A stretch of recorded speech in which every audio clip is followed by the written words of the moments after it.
জায়গায় যদি বিসমিল্লাহ পড়তে ভুলে যান, আপনার জীবনে বিপদ আসতে আর কিছু লাগবে না, বরকত কমতে আর কিছু লাগবে না। এই 3 জায়গায় যথেষ্ট। খুব মারাত্মক একটা বিষয়। বিসমিল্লাহ তো মোটামুটি সব ভালো কাজের শুরুতেই পড়া হয়, তবে সব জায়গায় ভুলে গেলেও এই 3 জায়গায় মিনিমাম ভুলা উচিত নয়। তার মধ্যে 1 নাম্বার যেটা, এটা আমি সবচেয়ে গুরুত্বপূর্ণ মনে করি, সেটা হচ্ছে বর্তমান পরিস্থিতিতে এটা হচ্ছে আপনার বাথরুমে প্রবেশের শুরুতে বিসমিল্লাহ পড়া। অনেকে বলতে পারেন, হুজুর বাথরুমে ঢুকবেন আবার বিসমিল্লাহ কিভাবে? বাথরুমের শুরুতে তো আমরা আল্লাহুম্মা ইন্নী আউযু বিকা মিনাল খুবসি ওয়াল খাবাইস পড়ি, এটা না আমরা পড়ি। হ্যাঁ, এটার ব্যাপারে আল্লাহর হাবিব সাল্লাল্লাহু আলাইহি ওয়াসাল্লাম জানিয়েছেন।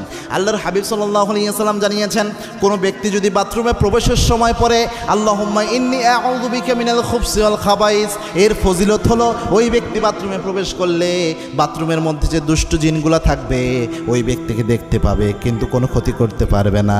কিন্তু কোনো ব্যক্তি যদি বিসমিল্লাহ লাগিয়ে দিতে পারে, বিসমিল্লাহি আল্লাহুম্মা ইন্নী আউযু বিকা মিনাল খুবসি ওয়াল খাবাইস, এই বিসমিল্লাহ সহ যদি দোয়াটা পড়তে পারে,